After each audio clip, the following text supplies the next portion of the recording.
Hello friends, तर स्वागत आहे तुमचं आपल्या या यूट्यूब चॅनलवरती. मित्रांनो, 2 दिवसांसाठी खरंच मनापासून सॉरी. तर आपण आज आपल्या स्टोरीकडे वळूयात. पाण्यात पडल्यामुळे सुरुवातीला कुणालाच कबीरचा आवाज ऐकू आला नाही. पण घरातले जे नोकर जवळपास होते, ते मात्र त्याचा आवाज ऐकताच धावत स्विमिंग पूलजवळ पोहोचले. तेव्हापर्यंत कबीर पूलमध्ये उडी मारून इशिताला बाहेर काढत होता. पाण्यात बुडाल्यामुळे इशिता बेशुद्ध झाली होती. हे पाहताच 2 नोकर तत्काळ गार्डनच्या दिशेने पळाले, जेणेकरून घरच्यांना लगेच बातमी देता येईल. काही क्षणातच सारे घरचे घाबरत लिव्हिंग एरियात पोहोचले.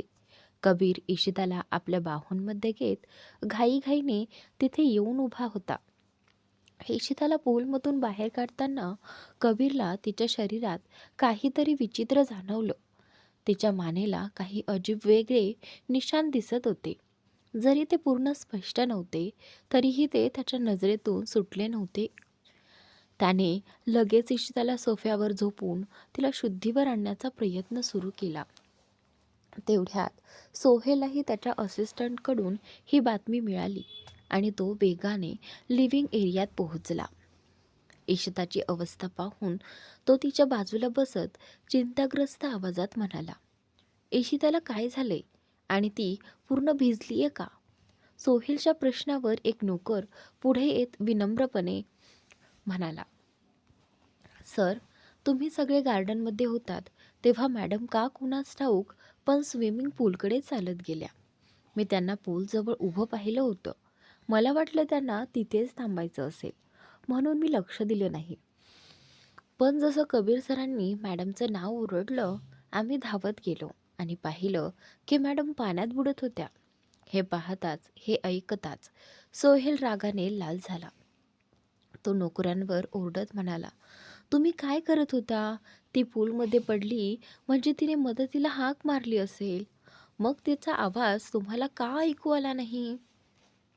नोकर घाबरत म्हणाला, सर, मॅडमने अजिबात ओरडलंच नाही. आम्ही खोटं बोलत नाही.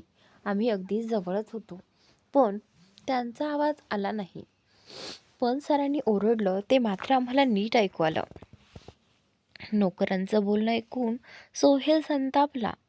त्याला माहिती होतं की इशिताला पोहता येत नाही आणि ती पाण्याला खूप घाबरते.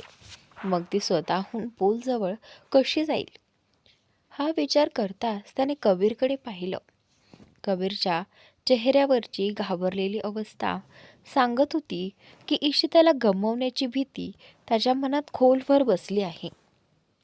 इशिता शुद्धीवर येत नसल्याचं पाहून कबीरने तिचे हात घट्ट धरले आणि तिला आपल्या छातीशी कवटाळून धरलं. आणि हे पाहून घरच्यांची चिंता आणखी वाढली. कबीरच्या कुटुंबातील सर्व लोक इशिताभोवती गोळा झाले होते. तिला काय झालंय याची सर्वांना प्रचंड काळजी वाटत होती. अनया अविनाश सोबत तिथे आली आणि तिनेही इशिताची अवस्था पाहताच बेचैन होत कबीरकडून तिला अलगद दूर घेत तिचा चेहरा हलवत म्हणाली, इशिताला काय झाले? ही उठत का नाही? फक्त चेहरा पाहत बसलात तर उठेल का? डॉक्टरला कॉल करा. बुवा दादींनी तत्काळ त्यांच्या मॅनेजरला इशारा केला. मॅनेजर लगेच डॉक्टरला बोलवायला निघून गेला. कबीरने वेळ न घालवता इशिताला पुन्हा उचललं आणि आपल्या खोलीकडे जाण्यास निघाला. हे पाहून बुवा दादींनी त्याला थांबवत विचारलं, कबीर, तू इशिताला कुठे घेऊन चाललायस? आणि त्यावेळी कबीरचे पाय थोडा वेळ थांबले. त्याने मागे वळून त्यांच्याकडे रागानं पाहिलं, पण काही न बोलता इशिताला घेऊन सरळ खोलीत निघून गेला. कबीरचं असं वागणं बुवादादींना नक्कीच वाईट वाटलं. पण सध्या इशिताची अवस्था सर्वांना जास्त घाबरवत होती. त्यामुळे कोणीही या गोष्टीवर जास्त बोललं नाही. आणि त्याचनंतर काही वेळातच मॅनेजर डॉक्टरला घेऊन खोलीत आला. डॉक्टर इशिताच्या समोर बसून तपासणी करू लागले. इशिता अजूनही बेशुद्ध होती. डॉक्टरला काहीच समजत नव्हतं. तिला ना ताप होता ना शरीरात काही कमजोरी. कबीर तिच्या शेजारी चिंताग्रस्त बसला होता. डॉक्टरच्या गोंधळलेल्या चेहऱ्याकडे पाहून तो चिडून म्हणाला, नक्की काय झालं इशिताला? आणि तुम्ही इतके गोंधळलेले का दिसत आहात? तुम्हाला काही कळत नसेल तर सांगा. मी दुसरा डॉक्टर बोलावतो. तुम्ही जाऊ शकता. आणि त्यानंतर कबीरचं बोलणं ऐकल्यावर डॉक्टर त्याच्याकडे बघत शांतपणे म्हणाले, आता इथे कोणत्याही डॉक्टरला बोलवा. तेही नक्की सांगू शकणार नाहीत की यांना नक्की काय झालं आहे. सध्या मी त्यांचं ब्लड टेस्ट करतो आहे. रिपोर्ट आल्यावरच व्यवस्थित कळेल की नेमकी समस्या काय आहे. कारण आता काहीही स्पष्ट सांगणं कठीण आहे. मी पाहिलं, यांना ताप नाही, कमजोरी नाही आणि मॅनेजरनं सांगितलेल्या गोष्टींवरून तर असं वाटतंय की कदाचित यांना काहीतरी असं दिलं गेले ज्याचा विपरीत परिणाम यांच्यावर झाला आहे. रिपोर्ट आल्यानंतरच मी संपूर्ण गोष्ट स्पष्टपणे सांगू शकेन. डॉक्टरांच्या बोलण्याने कबीर आणि सोहेल दोघेही गंभीर झाले. कारण त्यांना चांगलंच माहिती होतं की इशिता कधीच कोणतीही अशी औषधं घेत नाही ज्यामुळे अशी समस्या निर्माण होईल. दुसरं काही कारणही त्यांच्या लक्षात येत नव्हतं. हाच विचार करत सोहेलनं डॉक्टरांना विचारलं, रिपोर्ट कधीपर्यंत मिळेल? मला शक्य तितक्या लवकर मिळायला हवं की माझ्या बहिणीला नक्की झालं तरी काय आहे. सोहेलच्या तातडीच्या आवाजातलं दुःख डॉक्टरांनी जाणलं. ते म्हणाले, रिपोर्ट येण्यासाठी 12 तास लागतील. तोपर्यंत मी तिला एक इंजेक्शन देत आहे, जे तिच्या शरीरावर जे काही औषधाचं दुष्परिणाम झाले आहेत त्याला कमी करण्यास मदत करेल आणि ती लवकर बरीही होईल. आता तुम्ही फक्त तिच्याकडे नीट लक्ष ठेवा. असं सांगून डॉक्टर उठले आणि मॅनेजर त्यांना घेऊन खोलीबाहेर गेला. डॉक्टर जाताच कबीरनं सोहेलकडे पाहत ठाम आवाजात म्हणलं, तुझं सामान आवर, आपण इथून निघतोय. आणि त्यानंतर कबीरच्या शब्दांनी सोहेलला काहीही धक्का बसला नाही. उलट तो स्वतःच इच्छित होता की इशिताला इथे जास्त ठेवू नये. कारण ती इथं आली त्या दिवसापासून तिच्यासोबत सतत काही ना काही चुकीचं घडत होतं. कधी कुणी तिच्यावर आरोप करत होतं तर कधी तिच्या जीवाला धोका निर्माण होत होता. हे ऐकल्यावर बुवा दादी धक्क्यात आल्या. त्या कबीर समोर येऊन चिंतेने म्हणाल्या, हे काय म्हणतोयस तू कबीर? तूच म्हणाला होतास की लग्नानंतर जाशील, मग अचानक असा निर्णय का? आम्ही मान्य करतो की इथे राहून इशिताला त्रास होतोय, पण उद्यापर्यंत तरी थांबा ना. कमीत कमी लग्न होईपर्यंत. बुवा दादींचं बोलणं ऐकून कबीरनं शांत पण ठाम आवाजात उत्तर दिलं, नाही दादी, आता मी इशिताबद्दल कोणताही धोका पत्करू शकत नाही.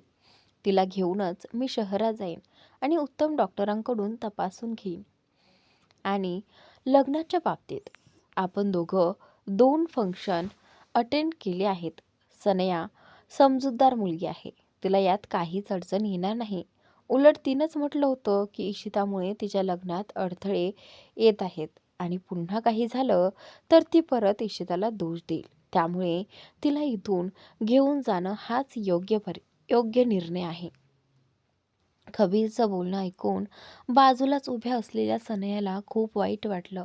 हो, तिला तिच्या लग्नात इशिताकडून गोंधळ नको होता. हळदीतही 2दा प्रॉब्लेम झाला. मेहंदीतही कार्यक्रम बिघडला. पण याचा अर्थ असा नव्हता की ती आपल्या लग्नाच्या दिवशी भावाला इथून निघून जाऊ देईल. उदासपणे कबीर समोर येत ती म्हणाली, भाऊ, मी नाही इच्छित की तुम्ही आज इथून जाऊ. उद्या माझं लग्न आहे. दादीनं खास माझ्यासाठी तुम्हा दोघांना बोलवलं होतं. तुम्ही येतच नाहीत आणि एकदा आलात तर आता निघायचीच बोलणी करत आहात. तुमच्या आयुष्यात अनाया नाही का एकटी बहीण? मी कधीच तुम्हाला बहीण वाटले नाही का? सनयाच्या दुःखाने भरलेल्या त्या शब्दांनी कबीरने खोल श्वास घेतला. तो तिचा मनोभाव दुखावू इच्छित नव्हता, पण इशिताची काळजी त्याला अस्वस्थ करत होती. अशा परिस्थितीत तो कोणाचंही ऐकू शकत नव्हता.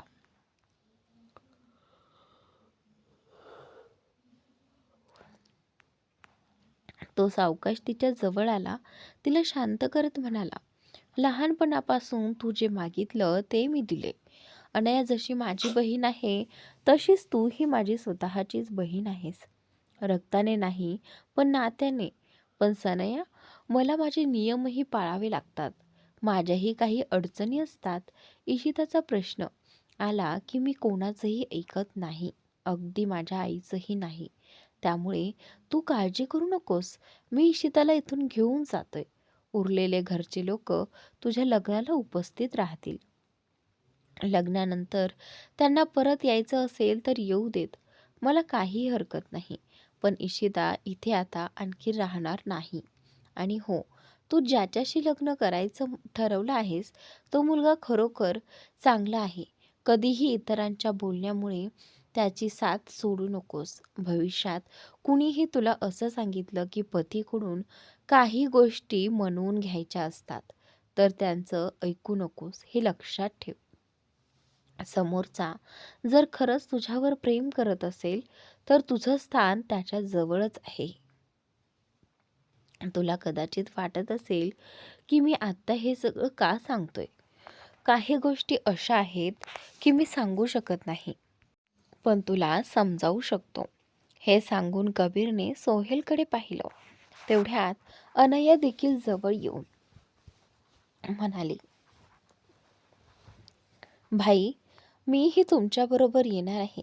तुम्हाला माहीत आहे की जिथे इशिता राहते तिथेच मीही राहते.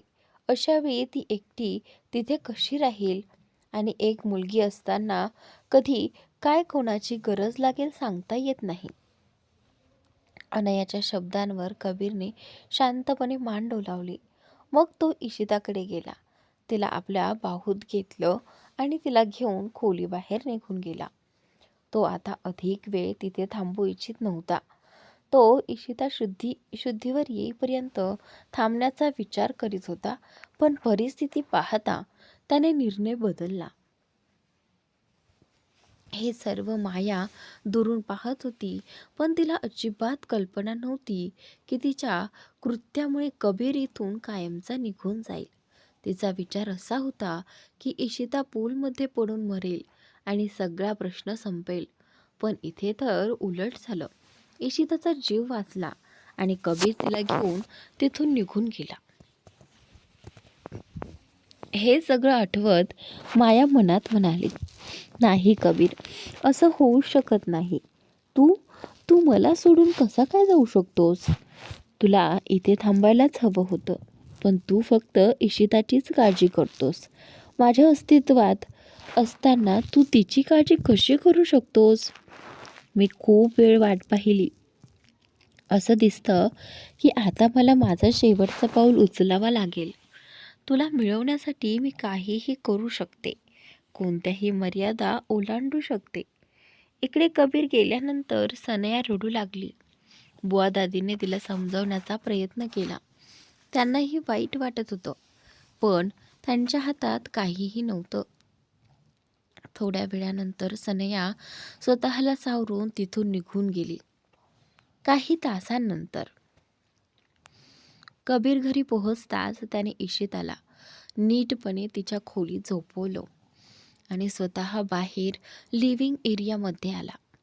तिथे सोहेल आणि अनया आधीच बसलेले होते. अनया अजूनही चिंतेत होती आणि सारखी इशिताचाच विचार करत होती. तिला समजत नव्हतं की इशिता पूलजवळ का आणि कशी गेली, कारण तिला पाण्याची भीती होती. हे सर्वांना माहिती होतं. अनया गोंधळलेली पाहून कबीर तिच्या बाजूला बसला आणि म्हणाला, तू काय विचार करतेस?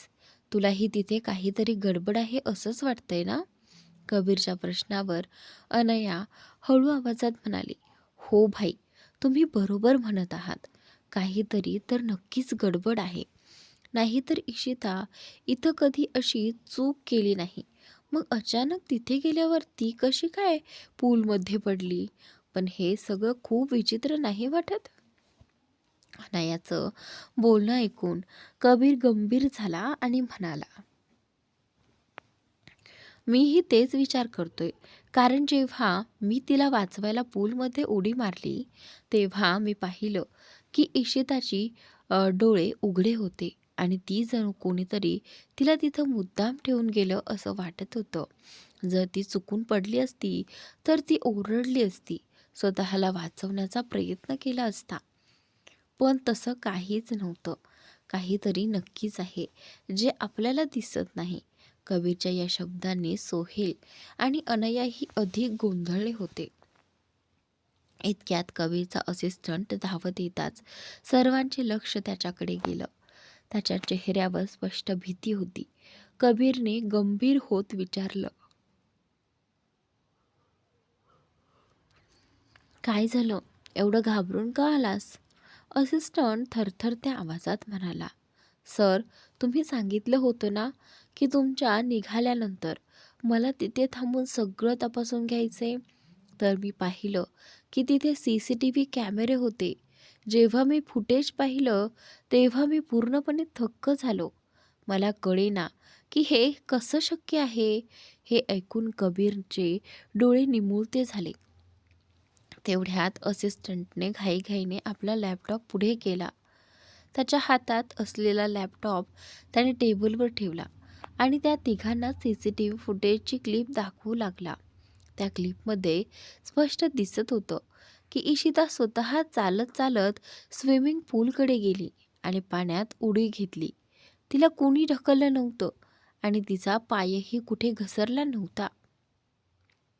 CCTV फुटेज पाहताच तिघांच्या डोळ्यात आश्चर्याने मोठेपणा आला. कबीरने पटकन लॅपटॉप हातात उचलला आणि ती क्लिप वारंवार पाहू लागला. फुटेजमध्ये स्पष्ट दिसत होतं की इशिता स्वतःच्या नियंत्रणात नव्हती. पण ती असं का करत होती हे मात्र कळत नव्हतं. कारण तिला पाण्याची किती भीती आहे याची तिला स्वतःलाच जाणीव होती. CCTV फुटेज वारंवार पाहिल्यानंतर कबीरने रागाने मूठ घट्ट करत असिस्टंटकडे पाहत विचारलं,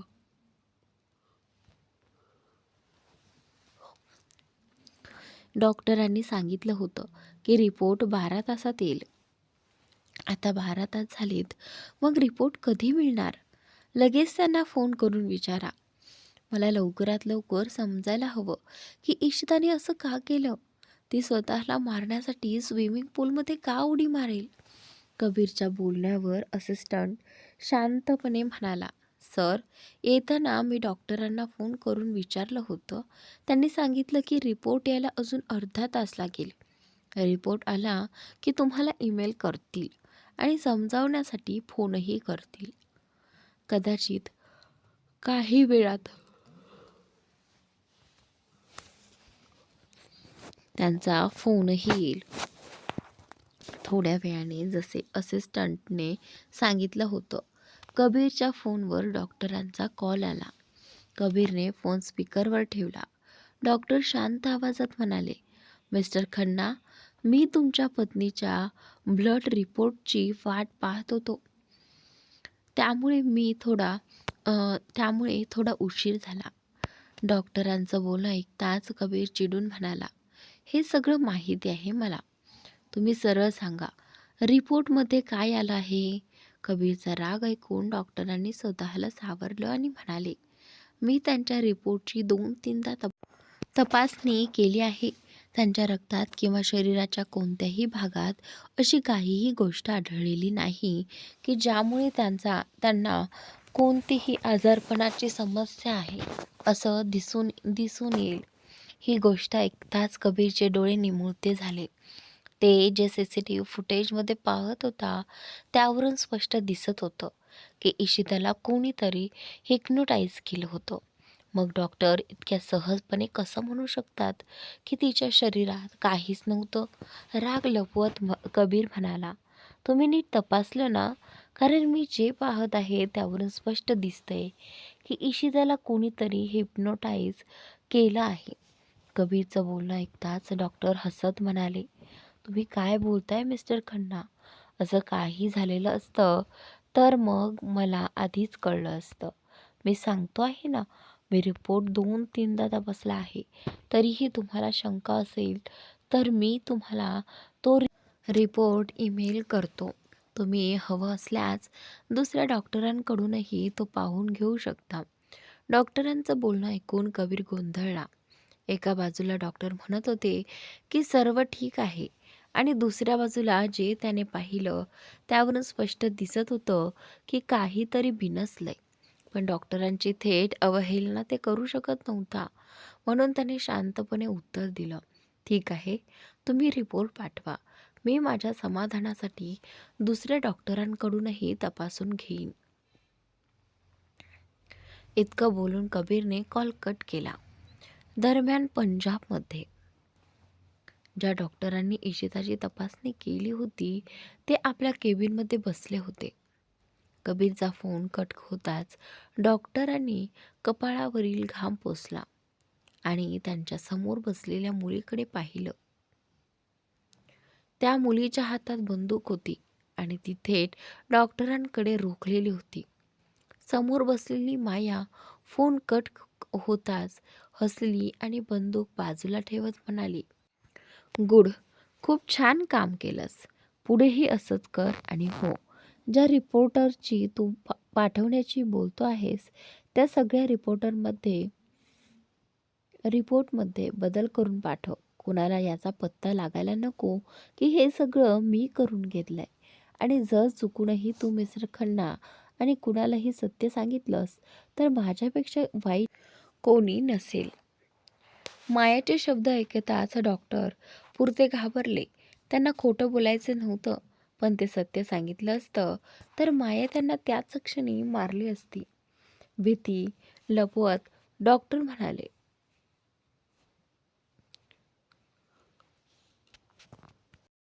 मी वचन देतो, मी तुमचे सत्य कोणालाही सांगणार नाही. पण मला अशा प्रकारे धमकावू नका. मी डॉक्टर आहे आणि डॉक्टरचे काम असते रुग्णाचे प्राण वाचवणे. आज पहिल्यांदाच डॉक्टर असूनही मला स्वतःचा प्रोफेशन्स वाईट वाटला आहे. कारण मला एका रुग्णालयात इतकं मोठं खोटं बोलावं लागलं होत आहे आणि तिचे जीवन मृत्यूच्या उंबरठ्यावर उभे आहे. डॉक्टरांचे शब्द ऐकून माया स्मित करून म्हणाली, हाच तर माझा प्लॅन आहे.